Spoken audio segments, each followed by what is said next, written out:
नमस्कार। धूमिल पांडुलिपि में आप सबका स्वागत है। भूली बिसरी कहानी में आज सुनिए शरद चंद्र जी की कहानी विवाह। सागरपुर में खूब धूमधाम है। नगाड़ों और नौबत की धूम से गांव में सरगम है। हफ्ते भर में यहाँ जो उधम हो रहा है उससे आसपास के 4-5 कोस के सभी गांव के लोग परिचित हैं। इस राजस्व यज्ञ में ढोल नगाड़ों का मेला, नौबत वालों का प्रदर्शन और कांसे के बाजे वालों का ऐसा समा बंधा था कि गांव वालों ने इसके पहले ऐसा जश्न कभी न देखा था। मनुष्य के आनंद कोलाहल में तरह तरह के बाजे वालों ने जो बुद्धि कर दी, इससे तो जो हंगामा पैदा हो गया है उससे गांव का पशु समाज बहुत नाराज है, खासकर गायें और बछड़े। ढोल नगाड़ों के भयानक शोर से ही उनकी मर्म पीड़ा की सीमा नहीं रह गई। और इस भयंकर समारोह का बहुत छोटा सा कारण था। 14 साल के एक नाबालिग लड़के का विवाह। सागरपुर के जमींदार श्रीमान हरदेव मित्र के इकलौते बेटे के विवाह के लिए यह धूमधाम है। हरदेव मित्र काफी बड़े आदमी हैं। उनकी आय भी 25-26 हजार रुपये सालाना की है। बेटे का नाम है श्रीमान सत्येंद्र कुमार मित्र और वह हेयर साहब के स्कूल में मैट्रिक क्लास में पढ़ रहा है। इतनी कम उम्र में ही विवाह हो रहा है। इसका एकमात्र कारण है कि बेटे सत्येंद्र मित्र की मां की हार्दिक इच्छा है कि वे अपने एकमात्र बेटे की बहू का मुंह जितनी जल्दी हो सके देख लें। बर्धमान जिले के अंतर्गत दिलजानपुर के जमींदार श्रीयुत कामाख्या चरण चौधरी की बेटी सरला के साथ श्रीमान सत्येंद्र मित्र का विवाह हो गया। छोटी सी सुंदर बहू सत्येंद्र बहुत ही प्रसन्न है। सुंदर छोटी सी 10 साल की गुड़िया जैसी बहू का मुंह देखकर सत्येंद्र की माँ भी बहुत प्रसन्न है। ब्याह के दूसरे साल ही हरदेव बाबू बहू को विदा करवाकर लिवा लाए। इतनी जल्दी का कारण सत्येंद्र की माँ की इच्छा थी कि बहू मायके में न रहे। वे कभी कभी कहती थी ब्याह के बाद बहू को मायके में नहीं ससुराल में रहना चाहिए। उनकी राय को बुरा भी नहीं कहा जा सकता। सत्येंद्र की पढ़ाई की सुविधा के लिए हरदेव बाबू सपत्नी कोलकाता में ही रहते थे। सरला को भी कोलकाता आना पड़ा। कम उम्र की बहू होने के कारण सरला अपने ससुर बाबू से बोलती भी थी और यही नहीं, सत्येंद्र की उपस्थिति में भी वह सास से बातचीत करती थी। सास ससुर को इसमें आनंद ही मिलता। थोड़े दिनों के बाद कामाख्या बाबू सरला को बुला ले गए। 1-2 महीने बीतने पर एक दिन बहुत गुस्सा होकर सत्येंद्र ने कहा, किताबों पर कितनी गरज जम गई है। दवात की शाई भी सूख गई। घर में कोई ऐसा नहीं कि जो मेरी चिंता करे, देखे भाले। बात माँ की समझ में आ गई। उसने यह बात हरदेव बाबू के कानों तक भी पहुंचा दी और उन्होंने हंसकर कार्यवाही की कि बहू को विदा कर लाने के लिए आदमी भेज दिया जाए। समधी के नाम एक चिट्ठी भी भेजी। यहाँ घर में बड़ा झंझट और एक उपद्रव खड़ा हो गया है। बहू को लाए बगैर यहाँ शायद शांत ना होगा, इसलिए बहू को विदा कर दीजिए। सरला आई। सत्येंद्र के छोटे मोटे काम वही किया करती थी। किताबों को झाड़ पोंछ कर ठीक ठाक रख देती। कॉलेज जाने के कपड़े ठीक रखती। वह बहुत सतर्क रहती कि कहीं जल्दी इसमें कमीज की 2 बाहों में 2 तरह के बटन न लग जाएं। खाने में देर ना हो जाए।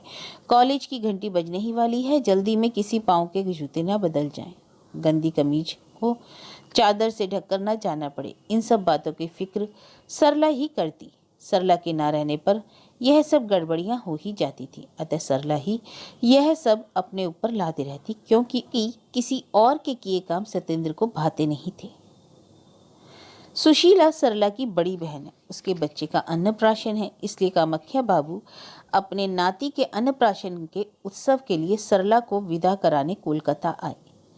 सुशीला ने सरला व सत्येंद्र के नाम निमंत्रण के साथ विशेष अनुरोध करके बुलाने का पत्र भी भेजा था। सरला इधर 3 साल से अपने मायके गई भी नहीं थी। सत्येंद्र भी जाने को राजी हो गया और बहुत प्रसन्नता पूर्वक कामाख्या बाबू बेटी दामाद को वापस लाए। सरला की माँ इतने दिनों बाद बेटी व दामाद को देखकर बहुत ही खुश हुई। सुशीला ने भी आकर प्रसन्नता के कारण दोनों को बहुत सी बातें कर प्रसन्न कर दिया। अन्नप्राशन का शुभ कार्य बिना किसी बाधा के बीत जाने पर सत्येंद्र ने घर वापस आना चाहा। सास ने इस प्रस्ताव को किसी तरह न माना और कहा, इतने दिनों बाद तो आना हुआ है, कुछ दिन और ठहर लो तब जाना। सरला ने भी रोका। सतेंद्र 2-4 दिन के लिए और ठहर गया। फिर 2-4 दिन और गुजर गए। फिर भी सरला ने जाने की अनुमति ना दी। लेकिन बिना जाए काम भी कैसे चलता? पढ़ाई लिखाई का काफ़ी नुकसान होगा, इम्तिहान भी पास ही है। चलते समय सरला ने प्रश्न किया, मुझे लिवाने कब आओगे? जब भी तुम आना चाहोगी, सतेंद्र ने कहा। तो 10-12 दिन बाद ही लिवा ले जाना। यह सुनकर सतेंद्र की खुशी का ठिकाना न रहा। सरला से उसने इतनी आशा न की थी। सरला बहुत रोई। रोते रोते पति को विदा करते समय कहा, देखो मेरे बारे में चिंता मत करना, और हाँ, रात को बहुत देर तक जागकर पढ़कर बीमार मत हो जाना। रात को 10 बजे से अधिक देर तक ना पढ़ने की सरला ने अपने सिर की कसम दिलाई, और ना जाने कैसा सूना सूना सा मन लेकर सतेंद्र कोलकाता आ गया। सतेंद्र एक किताब खोले बैठा था, लेकिन मन में कोई दूसरा ही द्वंद्व मचा था। सतेंद्र ने गिना तो पता लगा कि दिन भर में 26 लाइनें भी नहीं पढ़ी उसने। दुखी होकर सोचा, ऐसे तो फेल होना निश्चित है। फिर दुख का स्थान क्रोध ने ले लिया। उसे रह रहकर सरला पर क्रोध आ रहा था। उसी के कारण यह सब हुआ। कोलकाता आए 5 दिन हुए, फिर भी पढ़ाई शुरू ना हुई। पहले तो जब तक रहती थी तो उसकी मौजूदगी के कारण नहीं पढ़ सकता था, क्योंकि 10 बजते ही वह बत्ती बुझा देती। सोचा था वह नहीं रहेगी तो अच्छी तरह पढ़ाई होगी, लेकिन यह तो उल्टा ही हुआ। सोचा कल ही लिवाने चला जाऊंगा, इसमें शर्म की क्या बात है? शर्म के लिए क्या फेल हो जाऊं? सतेंद्र उसे बुलाने का कोई ना कोई बहाना सोच रहा था। सोचता था कि कैसे कहा जाए। लज्जा की बात थी। उसे ताज्जुब था कि उसे इतना प्रेम कैसे हो गया 2 दिनों में। इसी समय नौकर ने एक तार ला कर दिया। सतेंद्र को महान आश्चर्य हुआ। उसे सोचने का समय ही नहीं मिला कि तार कहाँ से आया है।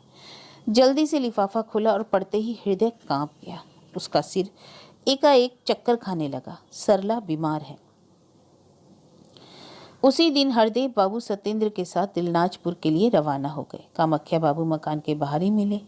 उन्हें देखते ही हरदेव बाबू ने चीखते हुए पूछा, मेरी बहू की कैसी तबीयत है? कामाख्या बाबू ने कहा, भीतर आइए।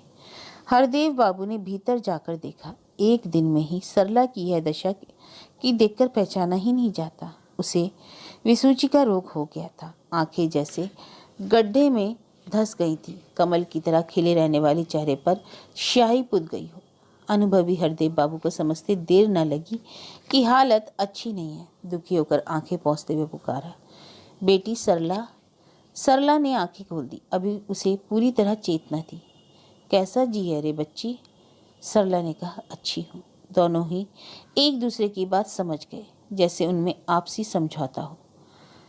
जब सब लोग वहां से हट गए तो सतेंद्र सरला के पास आकर बैठा। घबराहट और कष्ट के कारण उससे बोला न जाता था। सूखे हुए गले की भरभराई आवाज में उसने पुकारा, सरो। चाहे गला सूखा हो या स्वर बैठा हो, इससे भला क्या अंतर?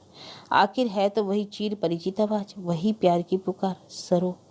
क्या इस आवाज की पहचान में गलती हो सकती है? सरला ने आंखें खोली और देखा। पहले ही हरदेव बाबू को देखकर उसे विश्वास हो गया था कि सतेंद्र भी जरूर आया होगा। सतेंद्र को देखते ही जैसे वह सब कुछ भूल गई। उसकी पति से छेड़छाड़ व मजाक करने की बहुत आदत थी। उसने तत्काल ही हंसकर पूछा, लिवाने आए हो? सतेंद्र का गला रूंध गया। किसी तरह अब तक वह आंसुओं को रोके हुए था। सरला की दशा देखकर उसके धैर्य का बांध टूट गया।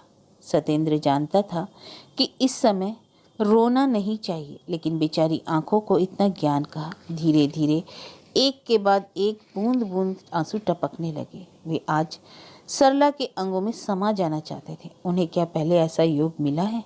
नहीं, कभी नहीं मिला। सतेंद्र या सरला के लिए क्या वे इस मौके को छोड़ सकेंगे? इसके पहले सरला ने भी कभी पति को रोते नहीं देखा था। वह भी फफक कर रो पड़ी। बहुत देर बाद आके पहुंचकर बोली, छी, रोते क्यों हो? मर्दों को रोना चाहिए। यह क्या? सरला ठीक ही समझी। चाहे भीतर की आग से जलकर वे सूख कर कांटा हो जाए, पर एक भी बूंद बाहर न टपके। आंसू तो औरतें के हिस्से में है ना, पुरुषों को उसे छूने का अधिकार नहीं। मन के कष्ट में चाहे गल गल जाओ, पर रोने का अधिकार नहीं। रोगे तो औरतें औरत हो जाओगे। यह व्यवस्था क्या तुम ही लोगों के लिए है? सरला ने सतेंद्र का एक हाथ अपने हाथ में लेकर उसे दबाते हुए कहा, क्यों, तुम दूसरा जन्म होने की बात मानते हो? रोते हुए सतेंद्र ने जवाब दिया, पहले को तो नहीं जानता, लेकिन आज से पूरी तरह मानूंगा। सुनकर सरला के चेहरे पर हंसी की एक रेखा खिंच गई। दवा का समय हो गया था। हरदेव बाबू, कामाख्या बाबू व डॉक्टर साहब तीनों एक साथ कमरे में आए। डॉक्टर ने नाड़ी की जांच करके कहा, आशा तो बहुत कम है, आगे भगवान की मर्जी। भगवान की मर्जी से ही दूसरे दिन सवेरे ही 7 बजे के लगभग सरला का देहांत हो गया। सत्येंद्र शाम को पिता के साथ कलकत्ता लौट गया। पता नहीं क्या से क्या हो गया, कहाँ तो राजशैया पर सोकर इंद्रत्व का सुख थोड़ा थोड़ा अनुभव होना शुरू ही हुआ था कि अचानक किसी ने जगा कर उठा दिया और सब कुछ मिट्टी में मिला दिया। आधी रात बीत गई, नींद लगकर भी उचट गई। उठकर बैठ गया हूँ, अपनी जीवन संगनी की उसी खाट पर पड़ा हूँ। सोचता हूँ कि क्या करूँ, रोऊं या हंसूं। सुख के सागर में अनंत की ओर बहता जा रहा हूँ कि अचानक किसी ने जाल में मुझे फंसा लिया। जैसे जीवन का बहाव रुक गया है, सब कुछ उलट पुलट हो गया है। जीवन के केंद्र को भी जैसे कोई खींच कर घेरे के बाहर ले गया है। कहीं कुछ सूझता ही नहीं। यह दया हो गया। घोर काली रात में खिड़की के पास बैठा सत्येंद्र नाथ सागरपुर का अंधकार देख रहा है। पेड़ पौधे भी ना जाने कैसी खामोशी के साथ जैसे सत्येंद्र से बातें कर रहे हैं। साए साए करके हवा का एक झोंका निकल गया, जैसे कुछ कह गया। जरूर कहा है, लेकिन वही एक बात। सभी बस एक ही बात कहते हैं, यह क्या हो गया। पपीहा भी जब पिया पिया की टेर नहीं लगाता, ठीक उल्टा कहता है, मर गई मर गई। हमारे यह पिड़कू भी जैसे अपनी आवाज़ भूल गए। बहू बात करो, बहू मर गई, बहू मर गई। सभी दूसरी दूसरी ही बोली बोल रहे हैं और साए साए करके यह हवा का जो झोंका बह रहा है, यह भी ठीक यही बात कहता है। नहीं है, नहीं है, वह नहीं है। क्या हाल है सत्येंद्र, क्या सिर में दर्द ज़्यादा है? अब तो बात पुरानी हो गई, अब सो जाओ ना। क्या आप सदा खिड़की पर ही बैठा करोगे? सत्येंद्र अंधेरे में तारे खोज रहा था। सबसे मध्यम तारे को वह ध्यान से देखने लगा। आंखें झपने का नाम ही नहीं लेती, कहीं वह तारा गुम ना हो जाए। धीरे धीरे जाने कब वह थककर सो जाता। सवेरे नींद खुलने पर फिर उसी तारे को खोजने लगता। रोशनी से जैसे नफरत हो गई, क्योंकि इस रोशनी में वह तारा दिखाई नहीं देता। सत्येंद्र एमए के इम्तिहान में फेल हो गया। पास होने की इच्छा भी ना थी। उत्साह का दीपक जैसे बिल्कुल बुझ गया। पास हो जाने से तारे क्या पास आ जाएंगे? हरदेव बाबू सबको लेकर गांव चले आए। सत्येंद्र की राय थी कि यहीं से पढ़ाई करके वह अच्छी तरह इम्तिहान की तैयारी कर सकता है। शहर के तमाम शोरगुल में पढ़ाई नहीं होती। सत्येंद्र भी अब पहले जैसा नहीं रहा। उसका चेहरा देखने पर ऐसा लगता था जैसे जमाने से उसे खाने को नहीं मिला हो, या जैसे किसी लंबी बीमारी से वह अभी उठा हो। अक्सर दोपहर को कमरे का दरवाजा बंद करके सत्येंद्र दीवार पर टंगी तस्वीर झाड़ा पोछा करता, अपनी बिखरी किताबें सजाता, हारमोनियम का ढक्कन उतार कर साफ करता, सरला की साफ सुथरी किताबों को भी झाड़ता पोंछता, खूब अच्छे और रंगीन कागजों पर सरला को चिट्ठी लिखता, ऊटपटांग पते लिखकर लिफाफों को एक बक्से में जमा करता जाता। सत्येंद्र के अंतःकरण से बार बार एक आवाज़ उठती, सत्येंद्र, तुम अकेले ही नहीं हो। ना जाने तुम जैसे कितने ही लोगों की तकदीर तुम्हारी तरह कच्ची उम्र में ही जलकर खाक हो गई। क्या सभी तुम्हारी तरह पागल हो जाते हैं? सावधान हो जाओ सत्येंद्र, हर चीज की एक सीमा होती है। स्वर्गीय प्रेम की भी एक सीमा निश्चित है। अगर सीमा को पार कर जाओगे तो कष्ट के भागी ही होगे, कोई रोक नहीं सकेगा। सत्येंद्र की माता बड़ी होशियार है। एक दिन उन्होंने पति से कहा, देखते हो जी, हमारा सत्येंद्र कैसा होता जा रहा है। मालिक ने कहा, देखता तो हूँ, पर क्या किया जाए। दूसरा विवाह कर दो, अच्छी सुंदर बहू आएगी तो हमारा सत्य फिर बोलने चालने लगेगा, हंसने लगेगा। उसी दिन जब सत्येंद्र खाना खाने बैठा तो माँ ने बात चलाई, मेरी एक बात मानोगे बेटा? क्या? तुझे पुनः विवाह करना होगा। सत्येंद्र के चेहरे पर फीकी हंसी फैल गई। बोला, यह बात तो इस उम्र में यह सब क्या होगा? माँ ने अपनी आंखों में पहले से ही आंसू जुटा रखे थे। आंसू लुढ़काकर उन्होंने पहुँचते हुए कहा, अरे बेटा, 21 की उम्र भी कोई उम्र है। हाँ, सरला की याद आने पर यह बात करने का मन नहीं करता, लेकिन अब मन अकेला रहने को नहीं करता। दूसरे ही दिन हरदेव बाबू ने सत्येंद्र को बुलाया और यही बात कही। सत्येंद्र बोला नहीं, चुप ही रहा। हरदेव बाबू पुरानी कहावत के अनुसार समझ गए, मौन सम्मति का ही लक्षण है। सत्येंद्र अपने कमरे में आया और सरला की तस्वीर के सामने खड़े होकर बोला, सुनती हो सरो, मेरा विवाह होगा। तस्वीर बोलती नहीं, और बोलती भी तो क्या कहती, यही ना कि अच्छी बात है, और भला क्या कहती। सत्येंद्र का दूसरा विवाह कोलकाता में हुआ। शुभ दृष्टि के इस रस्म के समय सत्येंद्र ने देखा लड़की बहुत सुंदर है। सुंदर होने दो, सोचा, सिर पर एक बोझ आ पड़ा। विवाह के बाद 2 साल तक नलिनी ससुराल नहीं आई, नेहर में ही रही। ससुराल तीसरे वर्ष आई। चांद सी बहू का चेहरा देखकर सास ने सरला को भुलाने की कोशिश की। घर गृहस्थी एक बार फिर संजोने की कोशिश की, लेकिन रात में जब नलिनी व सत्येंद्र आसपास सोते तो दोनों ही एक दूसरे से बातचीत भी ना करते। नलिनी सोचती, आखिर इतनी उपेक्षा क्यों? सत्येंद्र सोचता, जाने ये कौन कहाँ की है जो मेरी सरों की जगह आकर सो जाया करती है। नई बहू लज्जा के मारे पति से बात नहीं कर पाती। सत्येंद्र प्रसन्न था कि नहीं बोलती तो सो अच्छा ही है। एक रात अचानक सत्येंद्र की नींद खुल गई तो देखा बिछौना खाली पड़ा था। चारों ओर गौर से देखा, कोई खिड़की पर बैठा है। खुली खिड़की से आती चांदनी में नलिनी के चेहरे का हिस्सा देखा जो बड़ा आकर्षक लगा। नींद की खुमारी में सत्येंद्र ने बार बार देखा। चांदनी की चमक में नलिनी बहुत सुंदर लग रही थी। सत्येंद्र ने कान लगाया, नलिनी रो रही थी। सत्येंद्र ने पुकारा, नलिनी। नलिनी चौंक पड़ी। क्या पतिदेव ने उसे पुकारा? नलिनी की जगह कोई और होती तो क्या करती सो तो नहीं जानता, पर वह चुपचाप पास आकर बैठ गई। सत्येंद्र बोला, रोती क्यों हो? क्यों रो रही हो? आंसुओं के बहने का वेग और दुना हो गया। नलिनी की 16 वर्ष की उम्र में पति की यही प्यार की बातें हैं। बहुत देर तक मुंह के भीतर ही भीतर रो चुकने पर आंखें पहुंचकर नलिनी ने धीरे से कहा, तुम्हें क्या मैं बिल्कुल नहीं सुहाती? पता नहीं क्यों सत्येंद्र को भी भीतर से रुलाई आ रही थी, पर अपने को रोककर उसने कहा, क्या कहा? सुहाती नहीं? किसने कहा? केवल मैं तुम्हारी खोज खबर नहीं रख पाता।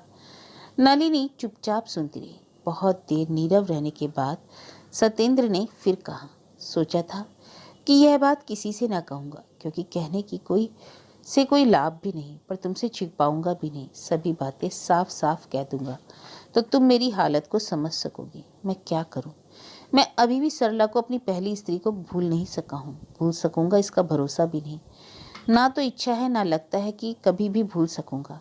तुम एक अभागे के साथ बांध दी गई हो। ऐसा भी विश्वास नहीं है कि तुम्हें कभी सुखी रख सकूंगा। तुम्हें मालूम है कि मैंने अपनी मर्जी से तुमसे विवाह नहीं किया, फिर अपनी मर्जी से तुमसे प्रेम भी कैसे करूं? गहरी रात के सन्नाटे में दोनों यूं ही बड़ी देर तक बैठे रहे। सत्येंद्र समझ गया कि नलिनी रो। उस दिन के बाद नलिनी की चिंता और परेशानी का एकमात्र विषय बन गया था कि पति का दुख कैसे कम हो। वह क्या करे कि पति को सौत की याद ना आए। यह उसने एक बार भी नहीं सोचा। व्यथा में कोई व्यथा बांट ले, कष्ट में कोई सहानुभूति करे, दुख की बात भी कोई आग्रह व दिलचस्पी से सुने तो उससे बढ़कर दुनिया में दूसरा साथी ना होगा। इसके बाद सत्येंद्र कभी कभी नलिनी की बीते दिनों की बातें बताया करता था। अब तो कई कई रातें उसी एक ही तरह की बातें सुनते सुनते बीतने लगी। ऐसा नहीं कि केवल सत्येंद्र ही बातें करता था। नलिनी भी पूर्ण आग्रह के साथ उन पूर्व प्रेम की बातों को खोद खोद कर सुनती। 2 साल बीत गए। नलिनी की उम्र अब 18 साल की थी। अब उसे पहले की तरह कष्ट नहीं है। पति अब उसका अनादर नहीं करता। उसने जबरदस्ती ही पति के प्रेम पर अधिकार कर लिया। फिर जोड़ जबरदस्ती करके जो कुछ लेना जानता है उसे सहेज कर रखना भी जानता है। अब उसे कोई कष्ट नहीं। सत्येंद्र आजकल पबना का डिप्टी मजिस्ट्रेट है।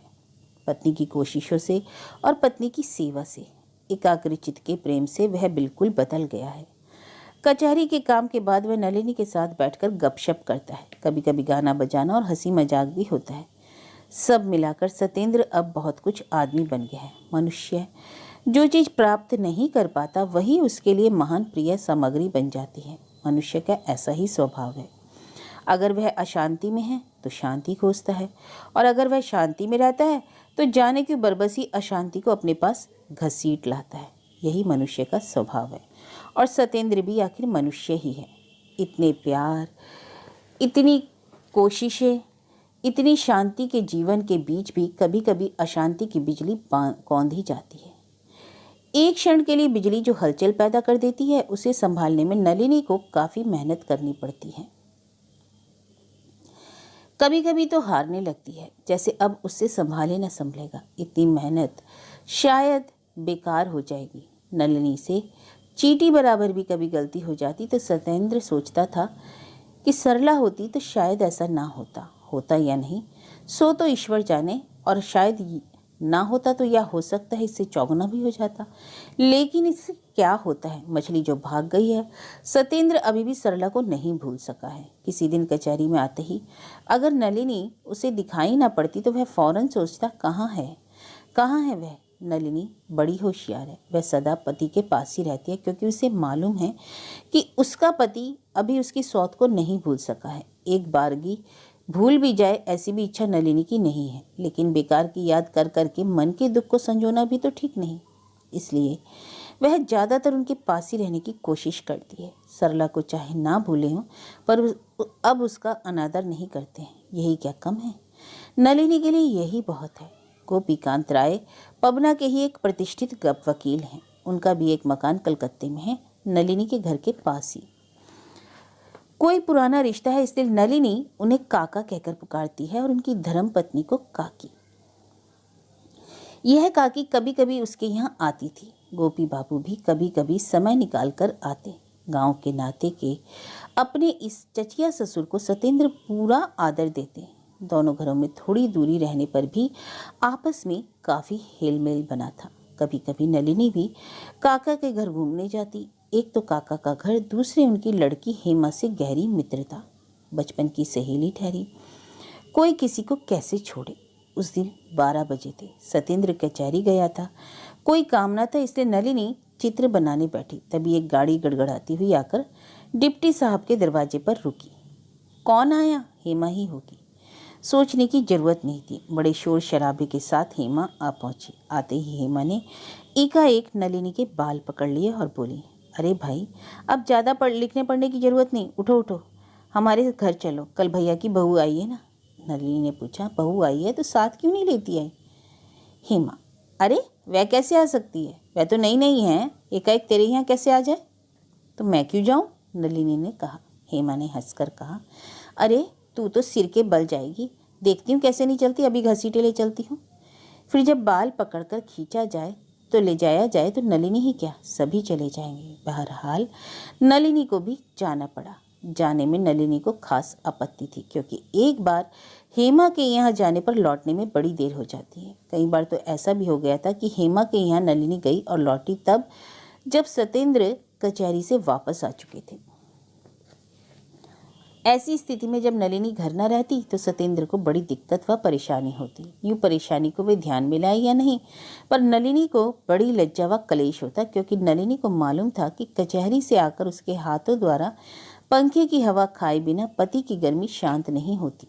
और इसे तो ईश्वर की ही मर्जी कहेंगे, ना कि काफ़ी प्रयत्न करने पर भी नलिनी 7 बजे से पहले घर वापस ना आ सकी। घर आकर उसने देखा कि सत्येंद्र अखबार लिए बैठे थे, अभी कुछ खाया पिया भी नहीं। खिलाने का प्रबंध नलिनी ने अपने ही हाथ में ले रखा था ना।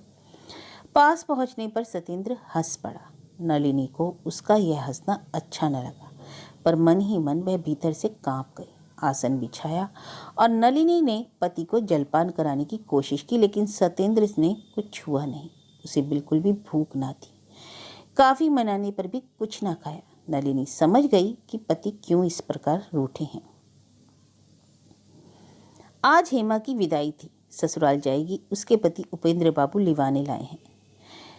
इधर कई दिनों से नलिनी हेमा से मिल भी ना सकी थी, इसलिए बहुत दुखी होकर हेमा ने उसे मिलने के लिए आने को कहलवाया है। नलिनी ने प्रतिज्ञा की है कि वह बिना पति की आज्ञा के कहीं भी नहीं जाएगी। अब अगर प्रतिज्ञा की रक्षा के लिए पति को इंतजार करती है तो प्रिया सखी से भेंट ना हो सकेगी।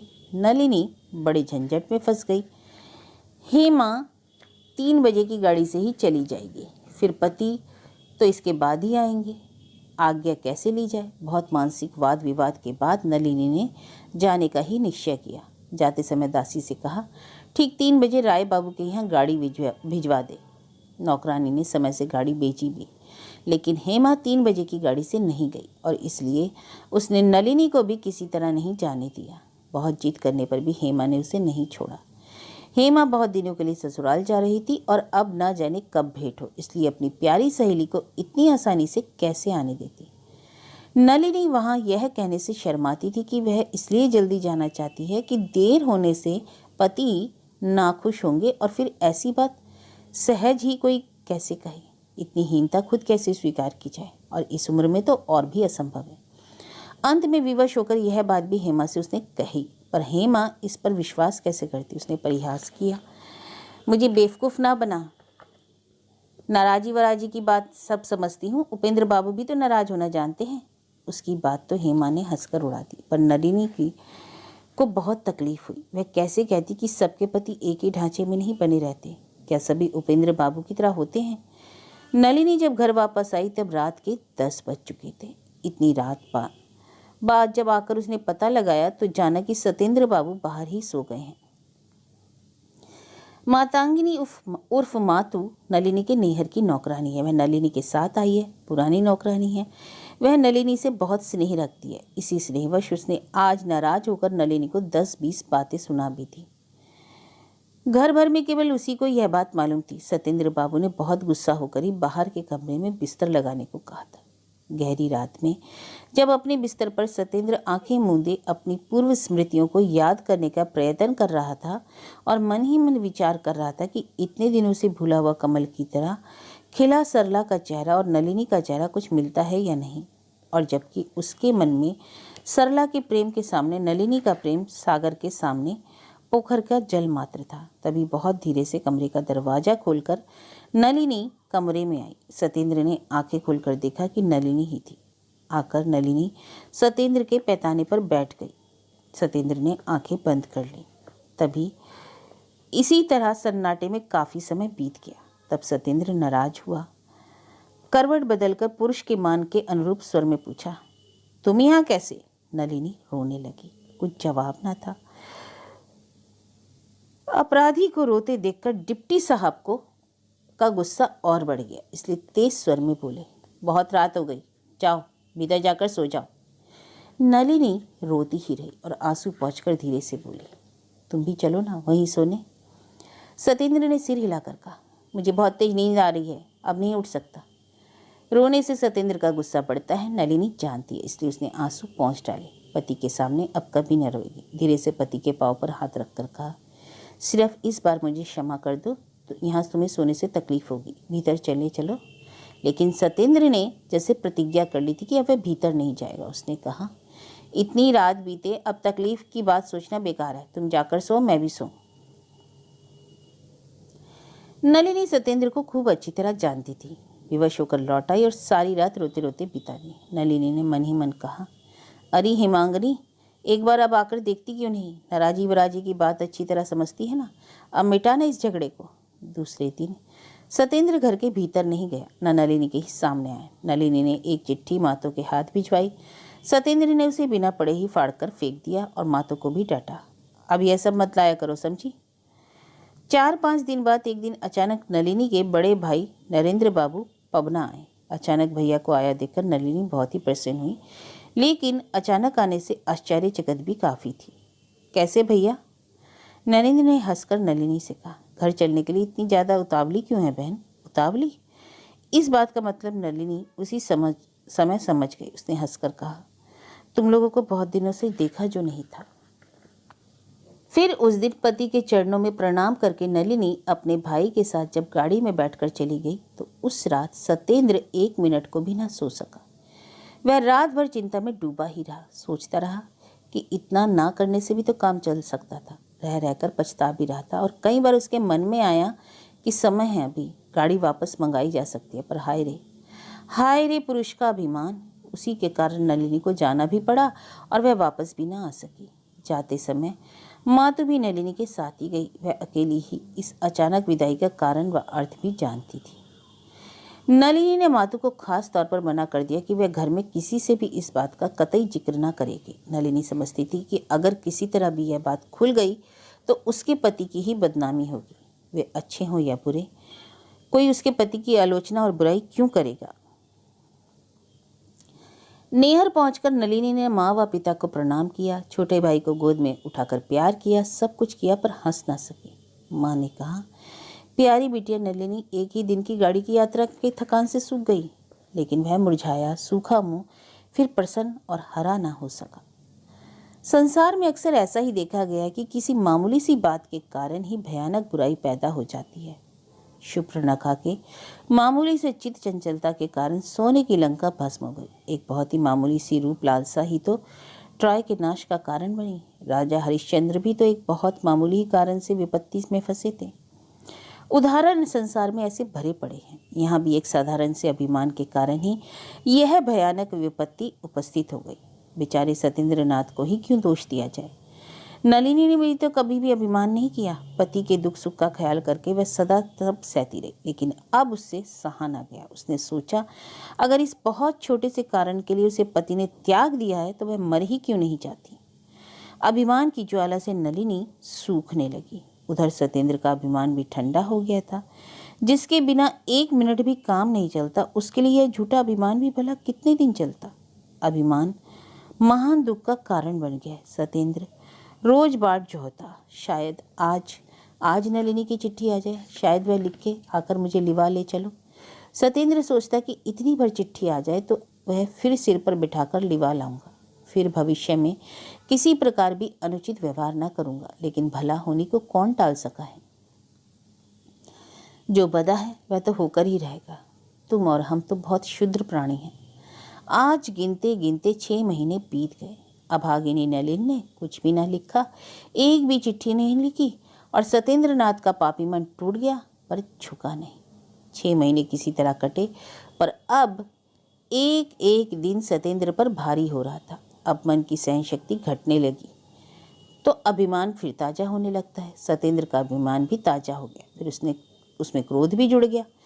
हित अहित का ज्ञान न रहने से सत्येंद्र को अपना दोष भी न दिखता था। उसने सोचा, जब इतना अहंकार है तो उससे बदला भी वैसा ही लेने की जरूरत है। किसी ने भी अपना दोष न देखा, कोई भी नहीं देखता। दोनों ही आधे मिले दिल फिर दूर दूर होते गए।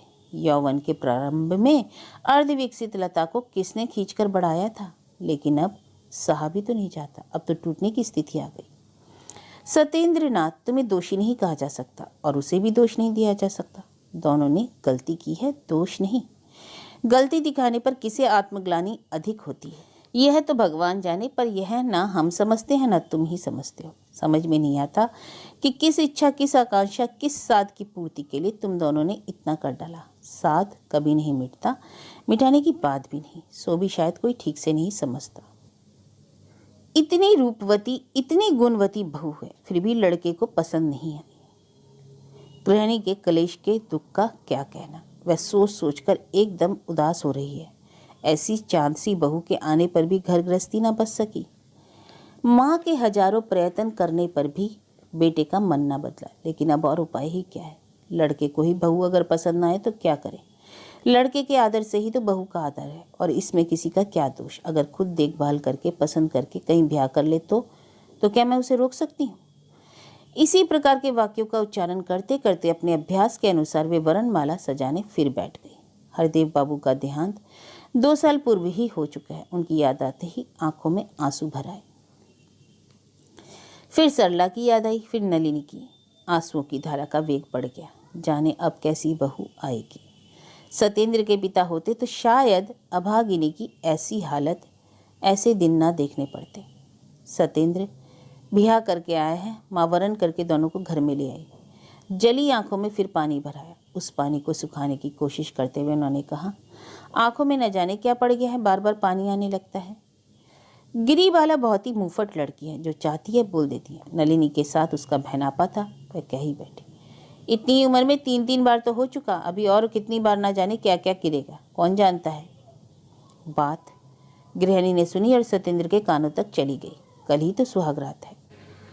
कहीं से बड़े ठाट वाट व धूमधाम से एक भारी भरकम सौगात आई है। वर वधू के लिए सौगात, ढाके की साड़ी, धोती, चादर और बहुत अच्छी अच्छी चीज़ें भी साथ हैं। वधू के लिए जैसे बनारसी साड़ी आई है, वैसी कीमती व सुंदर आज तक गांव में कभी ने किसी ने नहीं देखी। और सभी को ताज्जुब था। सभी पूछते थे, कहाँ से आई है ये सौगात? माँ बार बार घूंट पीकर कहती। सत्येंद्र के किसी मित्र ने भेजी है। गृहिणी ने आंखों के आंसू भी दबाए, सच समाचार भी छिपाया और रोते दिल व हंसते मुंह से सौगात की मिठाई बंटवा दी। सभी अपना अपना हिस्सा लेकर चली गई। जाते वक्त राजबाला से बिना बोले नहीं रहा गया। अच्छी सौगात आई है, नृत्यकली ने भी कहा। क्यों ना हो, बड़े आदमियों के यहाँ तो ऐसी ही सौगातें आती हैं। धीरे धीरे जब यह बात दब गई तो योग माया बोल उठी। अच्छा, कोई बताए कि फिर से ब्याह क्यों किया आखिर? ज्ञानदा ने कहा। क्या जाने बहन, कोई छिपी बात जरूर होगी, वरना ये वह पूरी रूप गुण से भरी बहू थी। क्या मालूम, कुछ समझ में नहीं आता। रासमणी नाई की बेटी है, उसकी दशा अच्छी है, देखने सुनने में भी बुरी नहीं, अच्छी ही है। हाँ, जरा नाक भर चपटी है, कोई कोई तो जलते हैं उससे।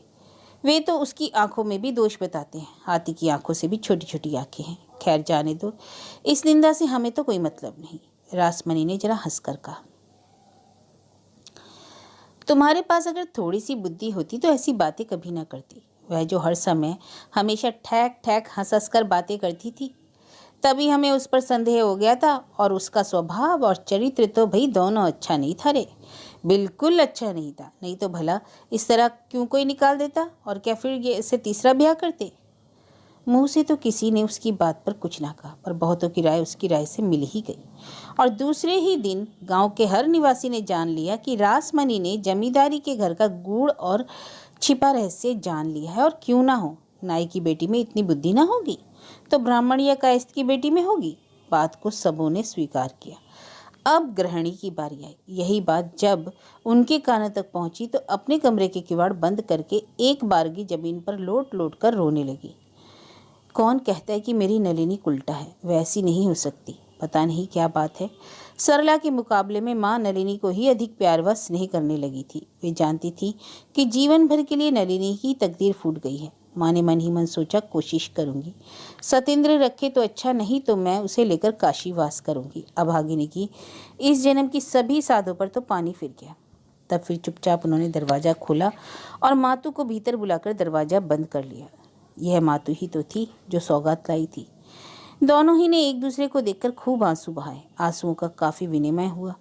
किस तरह नलिनी का सोने का सरंग काला पड़ गया है, किस अपराध के कारण सत्येंद्र ने उसे पांव से ठोकर मारी है, कितने कातर वाक्यों में उसने सास के चरणों में प्रणाम भेजा है, आदि विवरण मातू ने खूब अच्छी तरह आंसू बहाते और पहुंचते हुए धीरे धीरे कह सुनाया। यह सब सुनकर गृहिणी का पहले वाला स्नेह 100 गुना बढ़ गया और पुत्र पर क्रोध व संताप पैदा हो गया। माँ के मन में भी दारुण अभिमान पैदा हो गया। क्या मैं सत्येंद्र की कोई नहीं? क्या वे मेरी सभी बातें यूं ही ठुकरा देगा? क्या मैं उसके लिए उपेक्षा योग्य हूँ? मेरी क्या कोई बात ना चलेगी? मैं फिर से नलिनी को घर ले आऊंगी। मेरे घर की लक्ष्मी की यह दुर्दशा होनी चाहिए? उसी दिन दुखी माँ ने बेटे को बुलाकर कहा, नलिनी को जाकर लिवा लाओ। पुत्र ने सिर हिलाकर कहा, नहीं। माँ रोकर बोली, मेरी बहू नलिनी के नाम पर गांव भर में कलंक बरस रहा है। आखिर तू ही तो इसका पति है, क्या इस बात की मर्यादा नहीं रखेगा? कैसा कलंक? इस तरह से निकाल देना और इस तरह से ब्याह कर लेना, भला किस किस का मुंह बंद कर सकूंगी? किसी का मुंह बंद करने से क्या होगा? तो क्या नहीं लाएगा? नहीं। माँ बहुत नाराज हुई। वह पहले से हर प्रकार से तैयार होकर आई थी कि कैसे गुस्सा होगी, कैसे बात करनी है। लिहाजा अधिक कुछ भी सोचना ना पड़ा। तैयार तो थी ही, बोली तो कल ही मुझे काशी भिजवा दो, मैं भी फिर यहाँ एक पल भी नहीं रह सकती। सत्येंद्र अब पहले वाला सत्येंद्र ना था। सरला के आदर का धन, खेल की चीज, शौक की वस्तु, अन्यमनस्क, उच्चमानना, सरल हृदय, प्रफुल्ल वंदन पति, नलिनी के अनेक अनेक जतन और अनेक कलेश से मन का सा बना हुआ सत्येंद्रनाथ अब वह नहीं था। उसने भी छाती पर पत्थर रख लिया था। लाज, शर्म, मान, अपमान, हित अहित का ज्ञान सब कुछ गंवा दिया था। उसने अपने आप अनायास ही कहा, तुम्हारी जो तबीयत हो करो, जहाँ तबीयत हो जाओ, मैं अब उसे नहीं ला सकता। माँ को स्वप्न में भी ध्यान न था कि सत्येंद्र के मुंह से ऐसा उत्तर सुनना पड़ेगा। रोती हुई वहां से तो चली गई, लेकिन जाते हुए कहती गई, कुछ भी हो पर मेरी बहू उल्टा नहीं हो सकती।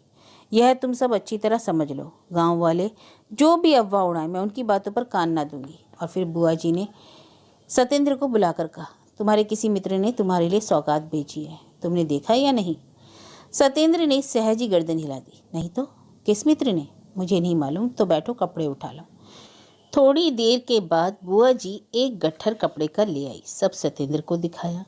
उसने देखा कि सभी कपड़े बहुत ही कीमती हैं। वह आश्चर्य के सागर में डूब गया। कौन मित्र भेज सकता है यह सब? कौन है वह? एक बनारसी साड़ी को अच्छी तरह उलट पुलट कर देखा तो उसके छोर में एक ग्रह थी। उसे खोला, कुछ बंधा था। खोल कर देखा, एक छोटी सी चिट्ठी थी। दस्तखत देखकर सत्येंद्र के माथे पर जैसे धौंकन लग गया। लिखा था, बहन, स्नेह का यह उपहार वापस नहीं करना चाहिए। तुम्हारी बहन ने भेजा है, अवश्य इसे स्वीकार करना। उस दिन सुहाग रात की फूलों की सेज सत्येंद्र के लिए कांटों की सेज बन गई। किसी युवक का अभिमान किसी बालक ने कभी ना देखा है क्या? सत्येंद्र की तरह अभिमान करके इतना बड़ा अनर्थ करते हुए भी किसी बालक को कभी नहीं देखा। बचपन में किताब हाथ में लेकर खेल करता था तो पिताजी ने उसकी सजा दी थी, इसे भोगा था। सत्येंद्र नाथ, तुमने हृदय के साथ खेल किया है, फिर उसकी सजा से क्यों डरते हो? तुम लोग युवक हो ना, सारा संसार ही तुम्हारे लिए सुख का, शांति का निकेतन है। मगर जरा यह तो बताओ, तुम में से किसी को क्या कोई समय नहीं लगा जब सचमुच ही अपने प्राण बोझ बन जाते हो, जब जीवन की हर नस शिथिल होकर ढलने लगी हो? अगर तुम्हारा अपना अनुभव ना हो तो जरा सत्येंद्र नाथ को ही देखो। अगर उससे घृणा करने का जी चाहे तो खुलकर आज़ादी से घृणा करो। हाँ, घृणा ही करना, सहानुभूति ना दिखाना। घृणा करोगे कुछ होगा नहीं, कुछ कहेगा नहीं। दया न करना, नहीं तो मर जाएगा। अगर पापी ही मर जाए तो प्रायश्चित कौन भोगेगा? सत्येंद्र के शांतिमय जीवन का एक एक दिन भी एक एक असहनीय बोझ बनकर आता है। दिन भर घायल की तरह छटपटाने पर भी वह उस बोझ को उतार नहीं सकता। कभी कभी रह रहकर बीच बीच में सत्येंद्र को लगता है कि मानो मानो वह जीवन के अतीत की बातें भूल गया हो। हाँ, अगर भूला नहीं तो सिर्फ यह बात कि उसकी पत्नी नलिनी पबना में चरित्रहीन हुई थी और वह अपने पति द्वारा त्याग दी गई है। सत्येंद्र के तीसरे ब्याह को भी 2 महीने बीत गए और आज अचानक सत्येंद्र को एक पत्र और एक छोटा सा पार्सल मिला है। पत्र नलिनी के भाई नरेंद्र नाथ का है। लिखा है, सत्येंद्र बाबू, बिल्कुल इच्छा ना रहने पर भी आपको पत्र लिखने को विवश हुआ हूँ, सिर्फ अपनी बहन नलिनी के कारण। मरने से पहले उसने बहुत बहुत आग्रह करके कहा था कि यह अंगूठी आपके पास ही भेज दी जाए। यही आपके नाम की अंगूठी वापस भेज रहा हूँ। मेरी स्वर्गीय बहन की इच्छा थी कि आप इसे अपनी नई पत्नी को पहना दें। आशा है कि उसकी यह अंतिम इच्छा पूरी होगी और मरने के पहले वह आपसे बहुत बहुत अनुनय करके गई है कि उसकी छोटी बहन कष्ट ना पाए। जब नलिनी को एक पुत्र संतान हुई थी और मर गई थी तो सत्येंद्र ने यही अंगूठी उसे पहना दी थी। पता नहीं सत्येंद्र को यह बात याद आई या नहीं। सत्येंद्र नाथ अब पबना में नहीं है। कारण क्या हुआ सो तो पता नहीं, पर माता जी भी काशीवास न कर सकी। नई बहू का नाम है विधु। विधु शायद पहले जन्म में नलिनी की बहन ही थी।